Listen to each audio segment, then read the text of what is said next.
Wisp Sports Radio, the voice of women in sport. Hello, and thank you for downloading The Horse Show here on Wisp Sports. This is Season 5, Episode 7. I'm Chris Stafford, and this week we're going to continue our series of equestrian legends, interviews that I did a few years ago with some notable women from around the world of equestrian sport.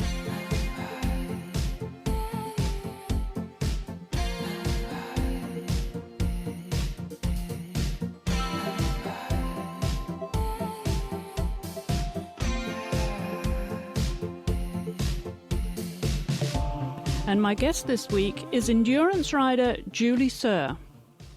Juliette Weston Suhr was born on April 21st, 1924, in San Jose, California. One of 3 children, Julie spent her childhood convincing her non-horsey parents, Will and Juliette Weston, that her love for horses was not a passing phase. She first rode at the age of 8, but it was not until her 70s that she took her first riding lesson. Instead, Julie carved her own unique career as a rider that was to break records in endurance competitions and milestones in horseback adventures around the globe. Julie married Bob Suhr in 1946, shortly after she graduated from Stanford University, and took an extended time away from horses to raise her family. Since her first ride in the world-renowned 100-mile Tevis Cup, Julie has completed 22 times out of 29 starts. She has collected 3 Haggin Cups for the best condition horse to finish in the top 10, and she famously garnered 3 in 1 year: the Turtle Award for being last to finish, the Hard Luck Award when her horse fell and she endured a full-body mud bath, and for being the oldest rider. With a recorded 30,282 miles in competition, which represents 63 100-mile rides and almost 500 50-mile rides, Julie last completed the Tevis Cup at the age of 76, although 4 years later she made her final attempt and came within 2 miles of another record finish. Her adventure rides have taken her from the remote expanses of Outer Mongolia to the searing heights of the Himalayas. The author of 10 Feet Tall Still, Julie is working on a second book and still sitting tall in the saddle at 87. Julie and Bob Suhr, now deceased, have 3 children: Barbara, Robert, Nancy, now deceased, and John, as well as 6 grandchildren.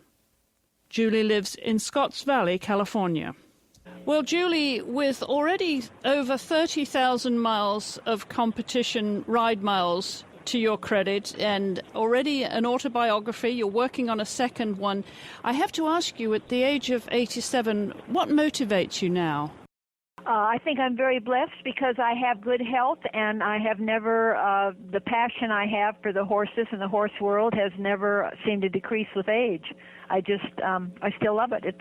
It's everything to me. And you're still living in the area which has been home to you all of your life, really, hasn't it, in California? Well, I'm within 40 miles of where I was born. I was born in the Santa Clara Valley, which is now Silicon Valley, but I now live in the Santa Cruz Mountains, and so I'm not very far from my birthplace. And obviously a climate that is compatible with your chosen sport of endurance. Yes. Beautiful climate. Beautiful climate. And, of course, your husband, Bob, is sadly no longer with us. He passed away last year. But he was a great companion to you, both as a husband, a partner, and in life, but also as a riding partner. Do you still have the urge to go out on the trails to do another ride, or are you quite content just riding around home? At the moment, Chris, I do not have a horse that could do a 50-mile ride. My 2 mares have Cushing's disease, and so they're on a medication. And as you may know, in endurance, you are not allowed to have anything. And we've banned almost every substance except Adequan, I think. But the motivation is still there. If I could find a short horse, if I could find a very smooth gaited horse, and I could find one that was safe and not spooky on the trail, I would be perfectly willing to get out and try, I think. Although I do make sort of a basket case out of myself by not sleeping a couple of days ahead of time and getting nervous. I have found that I always get nervous before a ride, but once I get on the horse and get moving down the trail, then I think I'm sort of all business, and whatever nerves I have, I'm too busy thinking about the horse and not about myself any longer. Well, you have been quoted as saying that you've never started a race ride unafraid. Is that fear, or is it just the excitement and the anticipation of that long journey? I would say it's the excitement and anticipation. I have been afraid on rides, but ordinarily, I'm not afraid of being hurt. Well, you also have this wonderful quote when I think of the story we're going to tell of your life, Julie, and you said, "I mustn't cry for what has been, but rejoice that it happened at all." Is that how you reflect now on your life with horses? Yes. I still know there's a lot of joy ahead of me, a lot of rejoicing ahead of me in the horse world. And even if it's just wrapping my arms around a horse's neck and smelling them and nuzzling them and just feeding them and listening to them, there's nothing more satisfying on the earth than to throw your horse a flake of hay and see it there munching away contentedly. It's just a good feeling. And those horsey genes have been passed on to your family, of course, with your daughter Barbara being an endurance ride competitor as well. Do you take great satisfaction and pride still now watching your children around horses? Oh, absolutely. And the two boys have no interest at all, but Barbara lives only about a quarter of a mile from me. I see her almost every day. We probably ride together 2 or 3 times a week, and I'm sure that's one of the things that keeps me in the saddle. Well, let's go back to your very early days, Julie, if we may, and to where you began life. As you said, you were originally from California. You were born in San Jose, California. And your parents were, of course, survivors of the Great Depression. And you had obviously a very interesting and colorful childhood. Let's talk about your parents, Will and Juliet, because they were very sort of steadfast characters in their own ways, weren't they?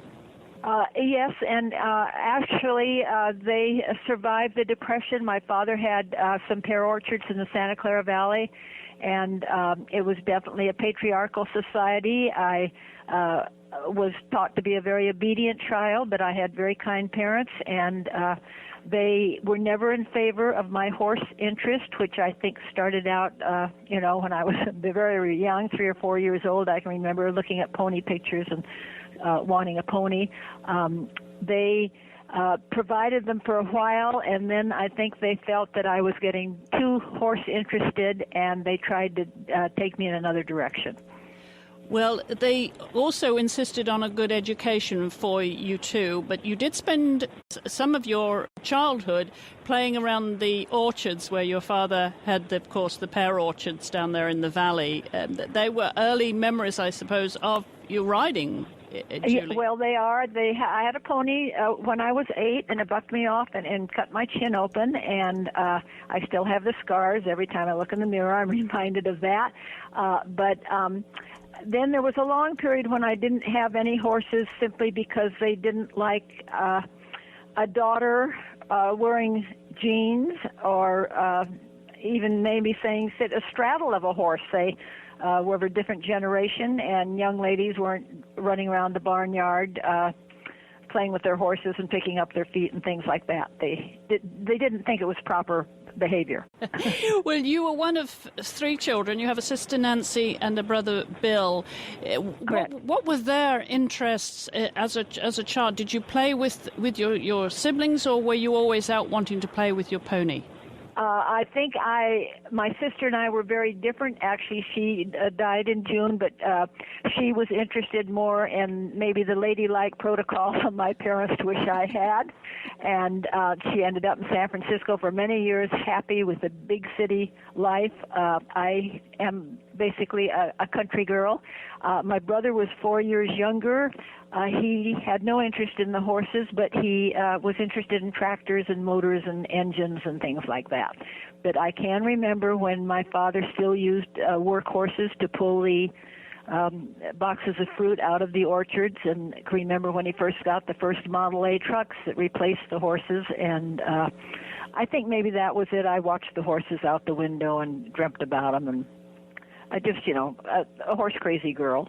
Well, talking again about your father, I think you have said that he was of a patriarchal society at that time. He was a World War I veteran as well, but he was a very serious and intellectual personality that instilled very strong principles in you, didn't he? Yes, and when you say intellectual, he was quite a student, and we had all sorts of books and libraries in the house, and I never showed the proper interest in them that I think he had hoped for. But he was very interested in the classics and Greek literature and things like that, and I didn't mean that way, although I do more a little now as I've matured.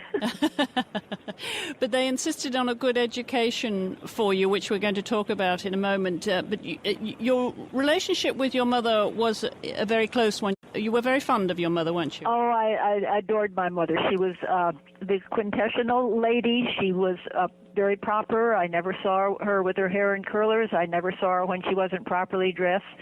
There was no walking around the home in a house coat or anything like that. She was a very beautiful woman, a very kind, very loving mother.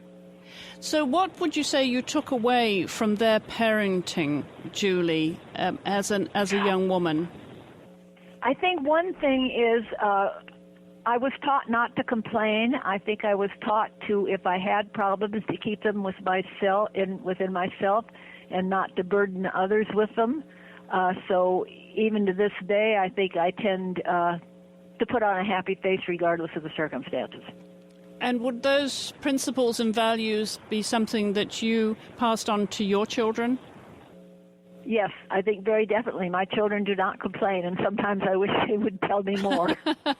Which probably stands them in good stead, especially Barbara when she's out on a long ride. Barbara does not complain. We get along very well. I adore her. She's a wonderful riding companion, a wonderful daughter, and if I did have really serious troubles, she's the one I would talk to. Well, I mentioned that education was something that your parents insisted would be a priority. Talk us through your education. You went away to school at a very difficult time, of course, in history. Mm-hmm.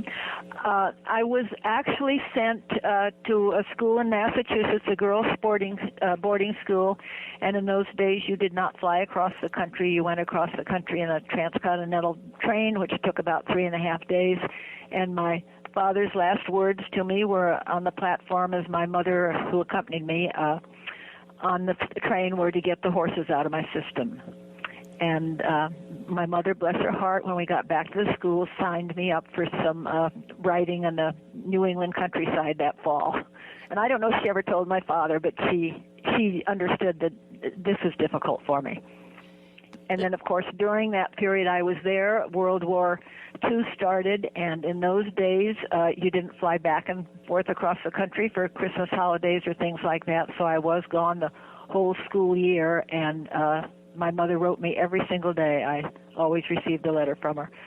But I was scared being on the East Coast because I read about some of the things going on in the West Coast, and particularly my mother writing about the blackout curtains and the war ration stamps and things of that nature.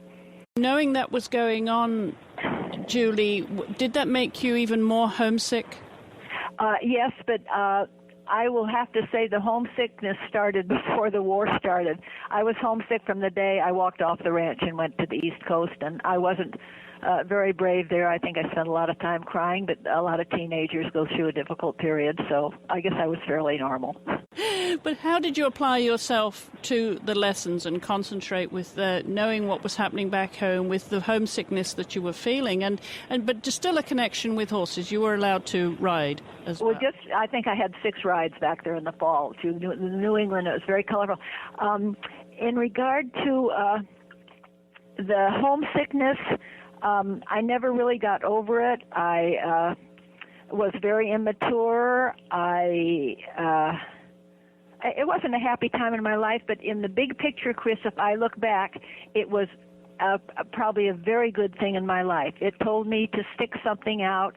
My parents never knew of my distress. I was obviously not very mature. You know, I was just a crying teenager. How did you feel about academia?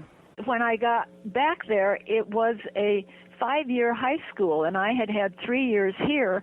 And I was told when I arrived at the school after some testing that I was not academically ready to graduate in a year. I'd have to be there for 2 years. Well, that really settled me down in a hurry, and I can't tell you how many times I studied under the covers at night with a flashlight because I was going to get out of there in a year. I made it. Well, we do want to mention, of course, the war effort. As you said, it was during the outbreak of World War II, and the Japanese were attacking the West Coast. There was some involvement, I believe, of yourself in that war effort when you did get back to California in terms of helping sell war bonds, and I believe you were rolling bandages for the Red Cross at one time. Yes, I was, and I became a prolific letter writer because they told us we should help the morale of our fighting men by writing letters, so I wrote lots of letters. But I did. I sold war bonds on University Avenue in Palo Alto and rolled bandages, which was kind of a difficult task, actually. You had to cut them in little squares, and there could be nothing, little threads sticking out or anything like that. You had to tuck them back in, and it was good. I enjoyed that. Did it stand you in good stead for rolling bandages with your horses? I hadn't thought of it that way before. There was a plus there. Well, your father at that time was also involved in the war effort. He was chairman of the local draft board, which is pretty tough to decide who went to war and who didn't.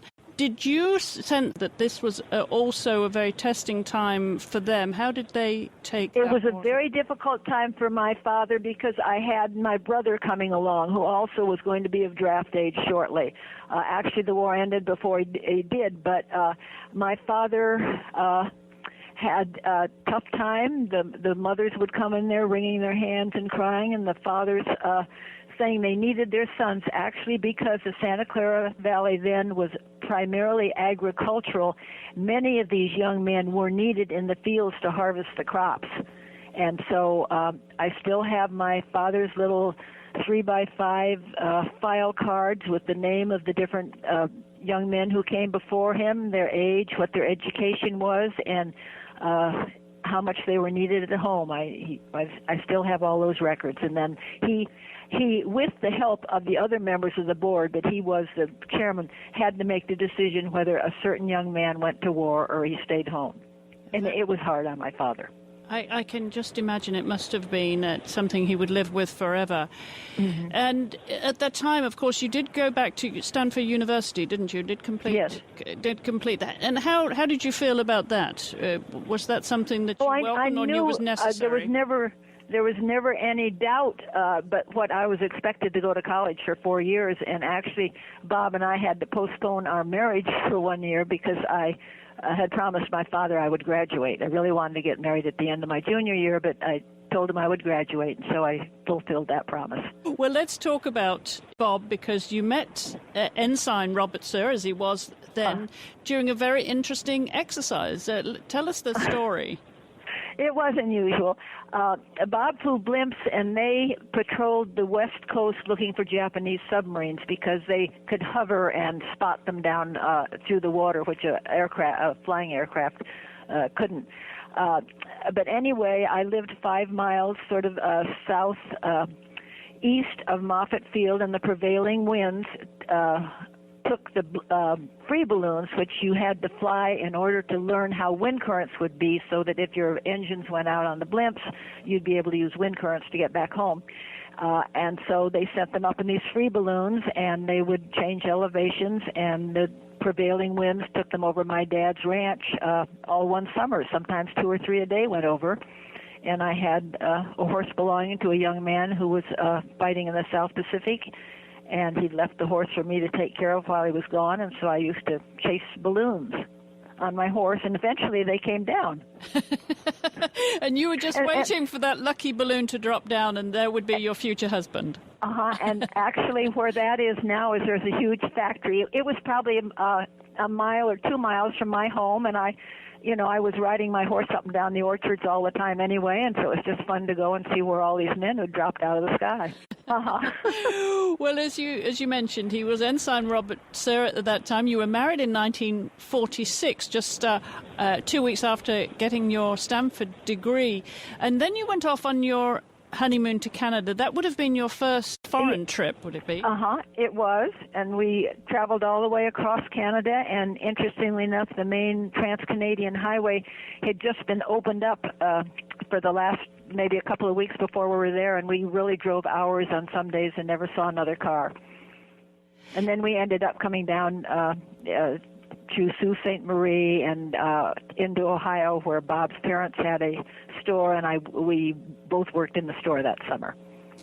And then Bob had an insurance agency. So give us a sense, Julie, of what young married life would have been for you at that time, post-war. Well, I did have 4 children in 6 years. That'll tell you what my life was like. But Bob actually started his insurance business in the small home we were on my dad's ranch, and I was the secretary, and because I had these small children, I had to wait until about 8 o'clock or 9 o'clock at night before I could do the secretarial work, and I frequently stayed up till 1 or 2 o'clock in the morning doing his typing for him. And in those days, we had carbon copies of things, and if you made a mistake when you were typing even one letter, you had to not only erase that, but then the carbon copy. So I learned to be a good typist, and after a few years of that, he moved in with his office into Santa Clara, and I became a full-time mother. And so you naturally took a little break from riding, from doing anything very serious with horses. Oh, Chris, I went 20 years where I never patted a horse or even was near one. There was a whole 20-year period in my life where I never rode a horse. I had been convinced by my father, who, when I was married, turned my little barn into a tool shed, and he said, "You're a married woman, you'll never ride a horse again." And I sort of believed him, I guess. And we couldn't have afforded to have a horse at that time anyway, raising the children and trying to get everybody educated. There was no way I could have had a horse. And I never at that time thought they would ever play a part in my future. Well, so from your childhood then, when you had your ponies, you had, I think, Chaz and Bill, didn't you, from your cousins, and they correct. And you're completely self-taught. I believe you had your first riding lesson, was it at the age of 70? Probably closer to 75. I took 6 standard riding lessons, and I found out that my body sort of ached after them, and I also had to trailer the horse quite a ways to the lesson because I was taking a lesson on my own horse, and I just sort of did the 6, and that was it.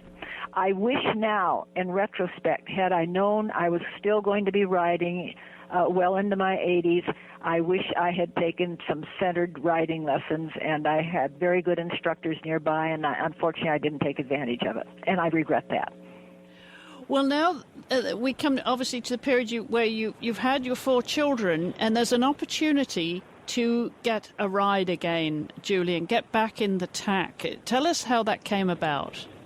Actually, considering my father did not like my horse interest, he was responsible for sort of renewing it. He had a friend who lived in the Saratoga Hills near where I lived, who had 2 Tennessee walking horses, and my father's friend was his age, and he said he had a horse that needed exercising, and my father said, "Well, Sissy," which was a nickname, "Sissy used to love to ride, why don't you call her?" And the man did call me, and I went for a ride, and I really knew within the first quarter of a mile that I had to return to horses. So everything was coming together then in your life. Was that, if you look back at your life now, Julie, was that sort of a turning point, do you think, that the passion for horses was always there? It was just a matter of when that would come back into your life? Oh, you're absolutely right. I don't say that I mourn not having horses in my life for 20 years. I just didn't think about them much. I was too busy being a mother and sort of community active, and I just never thought they'd be in my future. But boy, once I went for a ride, I knew that, I had a very generous husband, and he said, if that's what you want to do, find yourself a horse. It was only 2 years later, after you resumed, that you made your way onto the first Tevis Cup ride. And we're going to talk about the many Tevis Cup rides that you had. But let's give our listeners a sense of how this came about, Julie, because Wendell Roby, of course, is well known with his association with endurance riding and with the Tevis Cup in particularly. And I believe he had some influence over you at that time too, didn't he? Very definitely. I was just riding with a friend one day, and she said, you know, they have this long ride up there in Auburn, and I never got enough of riding. If I rode for an hour, I wished I'd been able to be out there longer. If I rode for 2 hours, I wished I'd been out there longer. But anyway, I heard about this ride, and it just sounded like fun. I was going to ride from Lake Tahoe to Auburn partly on the old Pony Express trail and through the gold country, and I thought that sounded fine, and I trained my horse around a golf course, which was not the proper thing by a long shot. I did call Wendell Roby and talk to him, and I said, what do I do? And he said, you have a lot of wet saddle blankets in the barn at night.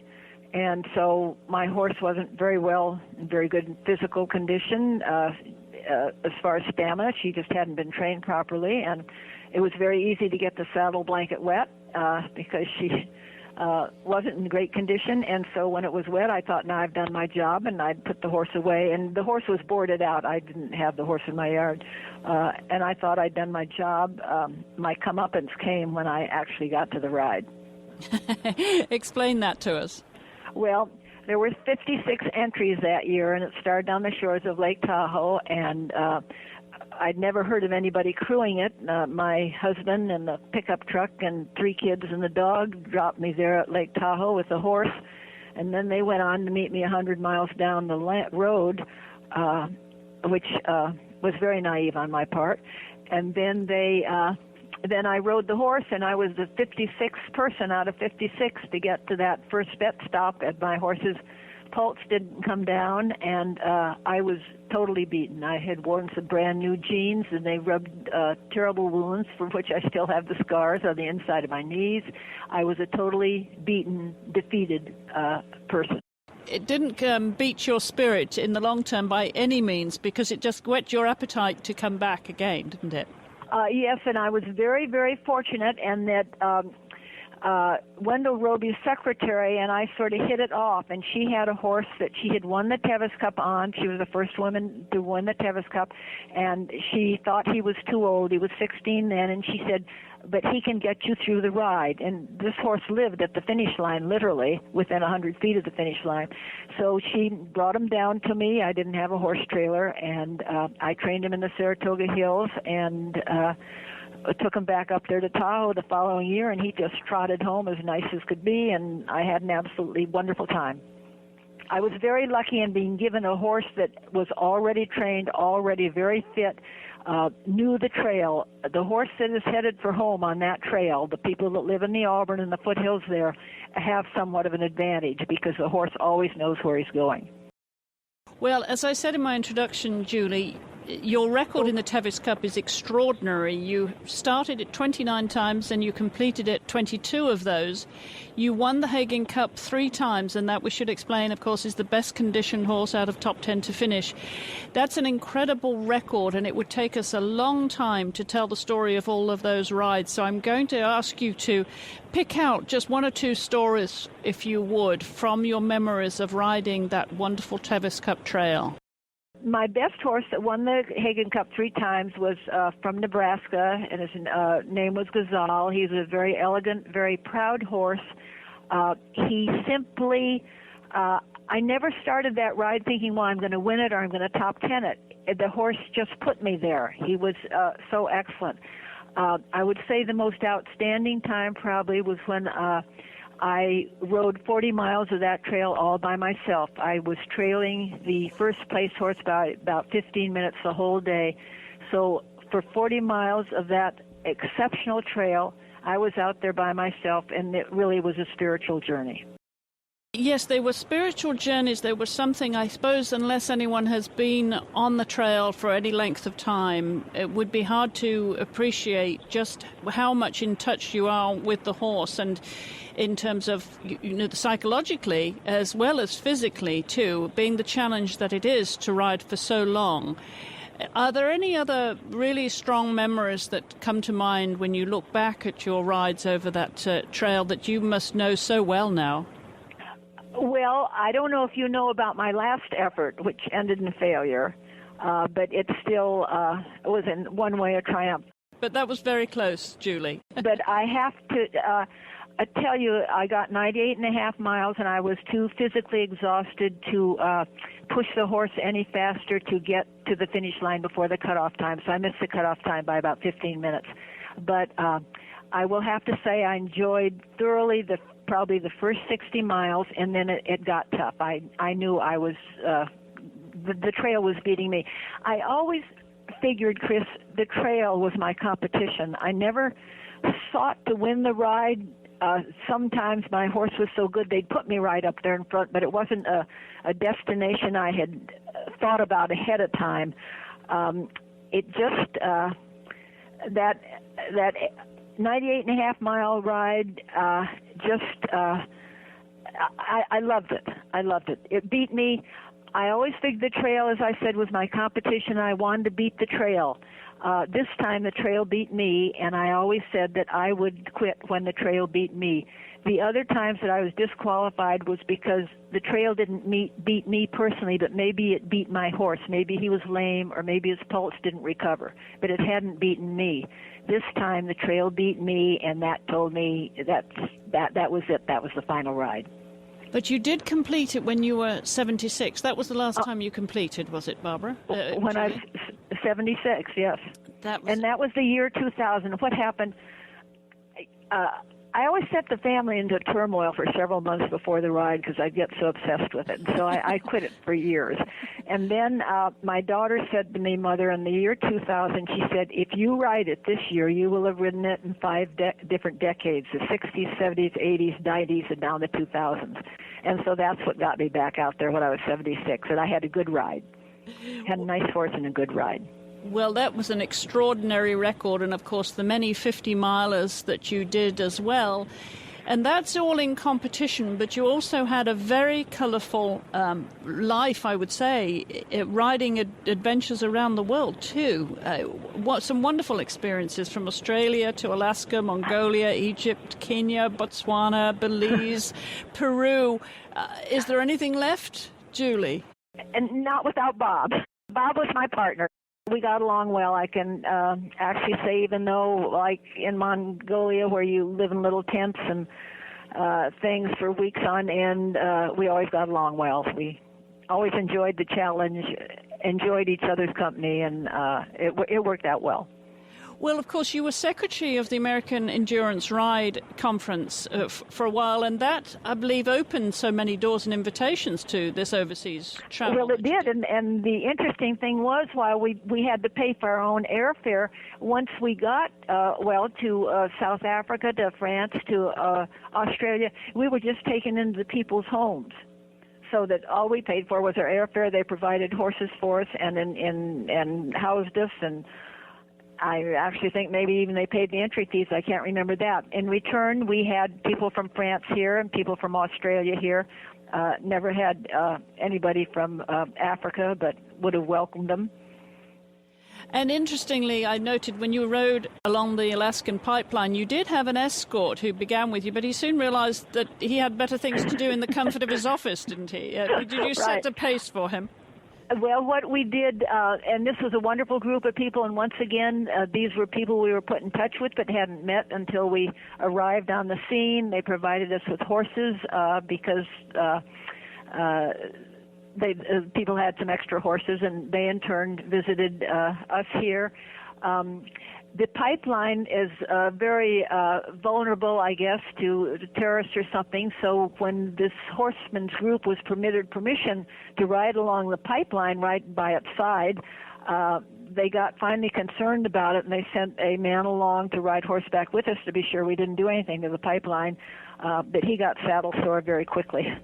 And after a couple of days, he was through, and then they surveyed us by helicopter maybe 4 or 5 times a day just to be sure we weren't doing anything we shouldn't be doing. It's interesting because the pipeline, you could actually hear a lot of it's underground, but some of it's above the ground, sometimes on sort of stilts 8 or 10 feet above the ground, and you could actually hear the oil rushing through it. Wow. It was interesting. And you ventured down to another sound, that was Milford Sound in the South Island of New Zealand, or as part of your Australian-New Zealand trip. What memories do you have of that excursion, Julie? We actually, in New Zealand, we rode horses that we just rented. New Zealand is absolutely spectacular. And that was not a horseback riding trip. We were en route to Australia where we were going to ride a 50-mile ride, but we thought as long as we were going to be in that area, we better do something in New Zealand. That's when we went to Milford Sound. But and then we did rent horses a couple of times just to ride around. And you mentioned Mongolia, of course. That was very interesting because you did 2 trips, didn't you? Once to Yes. Outer Mongolia as well. And you, I think, endured some pretty harsh terrain as it is in Mongolia, and some bleak weather as well. What do you remember now looking back on that experiences? Because I think you had some interesting things to drink as well while you were there. Well, we certainly did, warm beer. But my biggest memories are of these very, very sturdy little Mongolian ponies. And they, I think the Mongolians actually refer to them as horses, but they were pony according to our standards. They were sturdy, they were tough, they did everything you asked them to do. They were family pets. I just can't say enough about them. They're just as tough as I would have loved to have brought one home to this country. I would have just loved to have brought the little Mongolian pony I rode the first time we went to Mongolia. And the second time. The first time we rode the Mongolian polo ponies because they'd had a terrible drought and the little ponies that lived off the land were not in very good shape. And then Kenya and Egypt, some wonderfully exotic rides there that obviously must you add to your scrapbook of memories. I think when we went to Botswana, the tour group, my husband and I and our 10-year-old grandson were the only ones there. That was absolutely, I can't even express how marvelous it was. We had absolutely excellent horses, and we'd go out riding sometimes for 6 or 7 hours a day, and you would see wildlife that you can't even believe what we saw. Herds and herds of zebra, giraffes that when they ran, these great elegant legs unfolded sort of in slow motion, and the big neck swayed back and forth. Went around the corner one day, and 3 elephants who had been rolling in the mud and were sort of dripping wet and kind of black-looking, kind of frightened us. We turned around and went the other way. Never really fearful because I was so in awe of it all. And, of course, our guide always had a gun nearby, and particularly when we went across rivers, none where the horses had to swim, but some certainly almost up to their bellies. He did then take his gun out of the side thing he had on the saddle, and I think that's because he was worried about marine life. I guess we call them alligators. They call them crocodiles.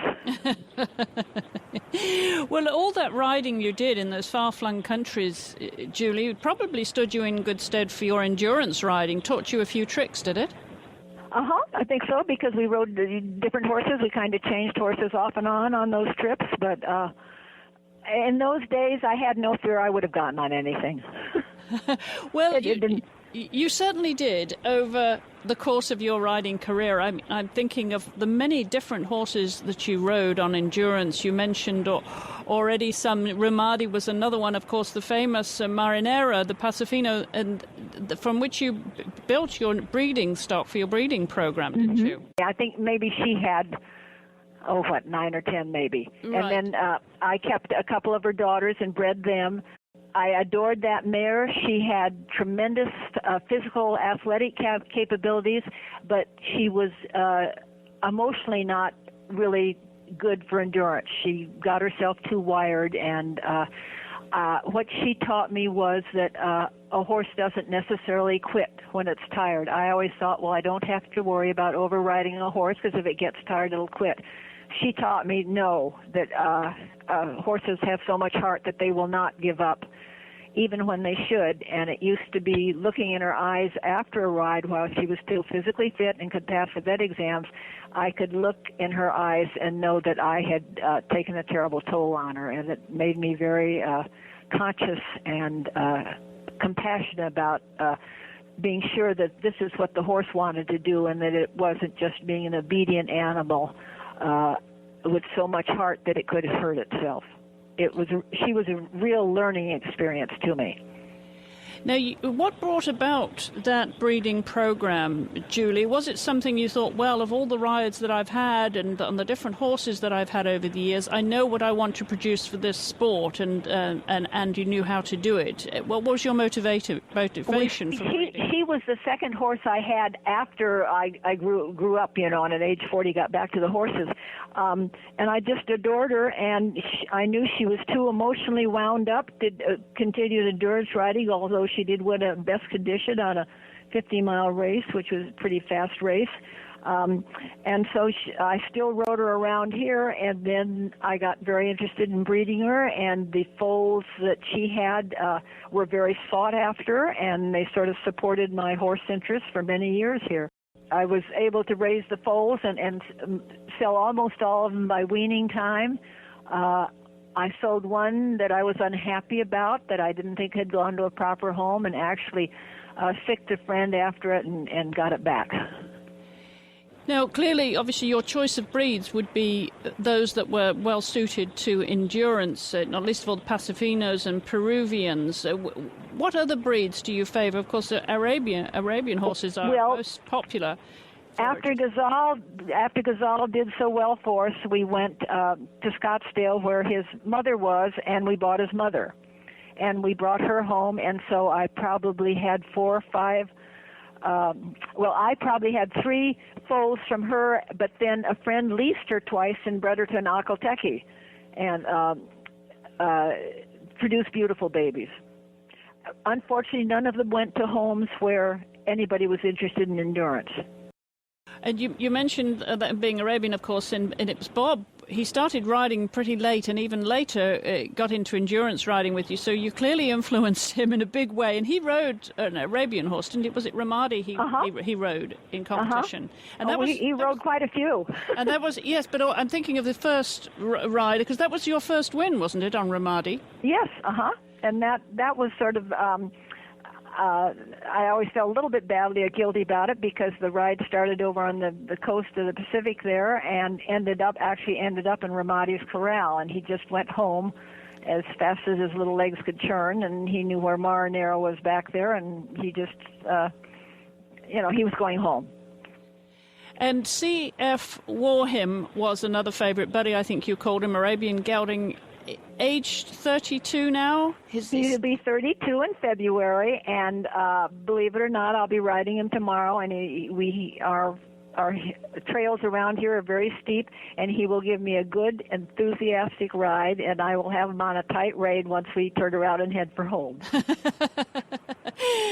Well, I'm thinking of those different breeds, Pasafinos, Peruvians, Arabians, the different, and the crossbreds as well, of course, that you've ridden over the years. What would you say to people coming into this sport, Julie, who are thinking of which breed they should favor? What would you recommend? Well, I would recommend not necessarily a purebred Arabian, but something with some Arabian blood. However, the horse who has set the record on the Tevis Cup for completing it the most times is a quarter horse. So I really think almost any breed of horse can do it, but if I had, for instance, a Morgan horse or a quarter horse and I wanted to breed an endurance horse, I would probably cross it with an Arabian. Yes, I mean, there are so many choices, but as you say, to have that cross gives you a bit of best of both worlds, I suppose. Yeah. Well, of course, this career is over a very long period of time, as you pointed out earlier, several decades of riding. But there was a point where you went lame yourself, didn't you? Well, yes. I have very long, slender feet, and the arches simply started to collapse. I didn't go to an orthopedist when I should have. I should have had some sort of arch support. So as a result, I was in very bad trouble of quite crippled and told by a doctor that I would probably be in a wheelchair. That was 1998, and he was wrong, fortunately.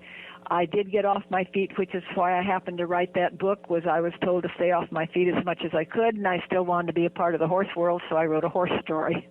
And that horse story, of course, is what I alluded to earlier, 10 Feet Tall, still published in 2002, which told the story so far. And it gave you, as you say, something to do while you were laid up, but you were determined to get back in the tack. How long was that rehab? I had to make some changes. The desire and the passion to ride was still there. And I went from a little narrow English stirrup to a 5-inch wide Western stirrup. And therefore I can support my weight with the soles of my feet, keeping the weight off of the arches, which were the ones that were so weak and worn out. And that made a huge difference. I also think I learned to grip a little more, be a more balanced rider, so I didn't have to put as much weight in the stirrups, which was the thing that was difficult with the weak ankles and terrible arches. And I get along quite well now. If you ask me, I would say that there's been no deterioration in the last couple of years. I'm still out and about and feeding horses 3 times a day and enjoying life. That is marvelous. And of course, in choosing your horse, you also, I think, have another criteria about buying a horse to keep yourself in it, and it's the 6 S's, isn't it? Explain to our listeners what those 6 S's are. Well, actually, it's 3 S's, but I could add a few more S's. To begin with, it's a safe horse. I do not need to go off and break a hip. So I do no longer the spooky horses, the dancing horses, the sideways going horses that I used to think were wonderful and set me up and made me feel really terrific. I no longer want. I want a very safe horse that doesn't spook when it sees a yellow leaf on a green bush or something. Then I want a short horse because it makes it easier to get on and off. And sometimes you have to get off unexpectedly when you're out in the woods for some reason, and you need to be able to get on. And so what's about 14.2 or 3? Is that ideal? Yeah, I'd be happy with 14 or 14.1 at this point. And I know most people like a much larger horse. And then it is the smooth horse. There's a tremendous difference in gaits of horses, and if you can get one that has a really smooth gait, I find you can really post all day long and not get tired. I think even at this point, the one little mare I have that has Cushing's disease, I really think I could get on her and post for hours and hours and not get tired. So she just flows down the trail as smooth as can be. She doesn't rack my body in any way. So my 3 S's are the safe horse, the smooth horse, and the short horse. But I also now would like a sweet disposition, so there's another S, and obviously the very sound horse, so there's another S. So we will get to 6 S's. I think, yes, sure-footed would be another one, I suppose. Yes, exactly. and not forgetting sanity. Right, very important. You do carry with you what you referred to as your security blanket. It is a kit that you would carry on a ride. Give us a sense of what would be in that kit bag for you as your first aid. It's just a little fanny pack that wraps around my waist very nicely, so if I go off the horse, I still have it with me. It's not, in a saddlebag going down the trail without me. My most important item is a whistle. If you go off your horse and you're in the woods and nobody can hear you, you can yell and scream for a long time and exhaust yourself. A whistle can be heard much further away, and it doesn't take any energy to blow. So I think the most important thing is a whistle. Then in our area we have what are called ground hornets or wasps, which are sometimes in the trail. If you go over them on your horse and you stir them up and they get angry and mad at you, they come after you in a big way, and I have been stung badly maybe 10 or 12 times, so I always carry Benadryl. I don't think I'm allergic to bee stings or wasp stings, but I think Benadryl is a big safety factor, and if I have been stung, I always take one, and of course Benadryl is an antihistamine, and I think that's very important. Then I always carry a lipstick because you don't know who you're going to meet out there. And then a couple of little Band-Aids, What else do I have in it? I think if I thought I was going to be out after dark, I'd carry a little flashlight and maybe some matches. Oh, one of the things I carry is one of those, I think you call them space blankets, and they're a big piece of sort of foam, plastic, and they weigh nothing, and they fit in the fanny pack smoothly, and they are what you would wrap yourself in if you did get out there at nighttime and got stuck. You could wrap yourself in that, and it would keep your body warmth with you. And maybe a knife, a pocket knife? Yes, excuse me, yeah. And I have a pocket knife in my pocket at all times, so yes, that's with me too. That wouldn't be in the fanny pack, that's probably in my pocket. I still ride in blue jeans, although during endurance rides I do wear tights because the blue jeans do rub if you're out there a long time. Well, some good advice. Well, terrific memories of all these rides. And when you look back on it all, how would you like to be remembered for your career in endurance riding, Julie? Well, I always think records are made to be broken, and I suppose somebody will break Gasal's record of the 3 Haggin Cups. But I'm very proud of that I brought the horse through in the best condition of any of the other horses, I should say the horse brought me through. He was just excellent. I think some of my most fun things have been being out there with Bob on the Pony Express Trail, where you're out there for hours by yourself, and it's country that's not well populated, and you might ride for hours and hours and never see another person, and you became very interested in how our pioneer fathers in the covered wagons ever made it across the prairies. It's an incredible experience where you don't know where the next water hole is or where you're going to be that night. And of course, we have a camper that follows or meets us at the end of the day, and we have running water and stuff like that, and food and stuff for the horses. And I'm in awe of what our pioneers did. With your enormous collection of Tevis Cup buckles, where are they all? Do you keep them in a case or do you wear them still? I have 2 on a display in a cabinet in my husband's den. The others are tucked away in a box. So many of them, and of course Barbara has quite a collection herself too. Oh, she has. She's got more than her mother does. And I'm pretty proud of it. And one of the greatest joys was Bob was very ill a year ago at the time of the Tevis Cup, and he wanted to see Barbara get her 30th buckle, and he lived for that. Oh, that's wonderful. So he did see Barbara get her 30th buckle. Now she finished again this year, so now she has 31. And would you advise young brides to be sure to find a husband who shared those kind of interests that you had, to give you the shared life that you had on horseback? I mean, that must have been giving you so much pleasure, Julie, of your life.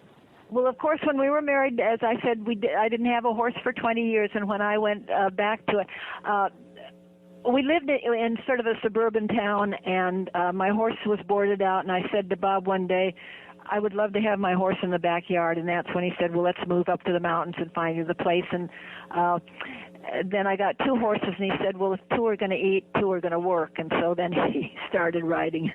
And that last trip you did overseas, riding in the Himalayas in 2005, are we going to reflect on that as your last one, or do you have others that you want to conquer? No, I'm pretty sure. I'm sure that's the last one. Yeah, there's no doubt about it. Bob is gone, and it would never be the same. And I'm reaching an age where I'm not really eager to leave home very far. And when I do leave home, I leave the animals that I love here. I'm very content, Chris, very happy. But you still have one ambition left, and that is writing a second autobiographical book. Tell us about that. Well, this is an autobiographical book. It's almost nearing publishing. It's called But It Wasn't the Horse's Fault. And the reason for that name is that every time I've had an injury and I go to urgent care, and they haven't been serious, but a broken collarbone, a broken arm, and a few things like that. The doctor says what's wrong, and I tell him, well, I think I've broken my arm, but it wasn't the horse's fault. That was to forgive the horse, and so that's sort of where the title comes from the doctor. The last time I went in, which was actually several years ago, he said, you're going to tell me, but it wasn't the horse's fault. And I thought, yeah, you're right, doctor. That's what I'm going to tell you. It was something stupid I did. So my book actually starts out with a story of how the book was named and how I did a very stupid thing, was injured, but it wasn't the horse's fault. When can we expect to see that published? I think by the 1st of February it should be out. It's I have a wonderful designer who's doing some cartoons. This is more of a humorous book. The other one was sort of the story of my life. This one is a whole bunch of different stories. Would call it what you call a put-down book. You can pick it up and put it down chapter by chapter. There's no real continuity between the chapters. Everyone's a little bit different. Well, finally, my last question, Julie. When you close the door at the end of the day, what has mattered most to you in life? Bob. Your husband, Bob. Yeah. Wonderful. Well, it's been an amazing life, Julie, and what a terrific career to look back on and to share with the family and your grandchildren, not, of course, forgetting your grandchildren as well as your children. I want to thank you very much indeed for sharing it with us, Julie. It's been a great joy talking to you. It's been my pleasure, and it's been a very privileged life, and I'm deeply appreciative of it. So thank you, Chris. It's been fun talking to you and getting to know you. And we'll be continuing this series here on The Horse Show for the next few weeks, so stay tuned. And if you have any suggestions for guests for this series, then do drop us a line to info@wispsports.com, or you can post your comments on our social media pages at WISPorts. And if you have a moment and find yourself in Apple Podcasts, we'd love a review. That does help us on our ratings there. We know there is a lot to choose from in the world of podcasting these days, so we really appreciate you choosing WIS Sports and supporting us, which helps us turn up the volume on women's sports. And that's it for this week's episode of The Horse Show. I'll be back next week for another episode, so until then, thank you for listening. Goodbye for now.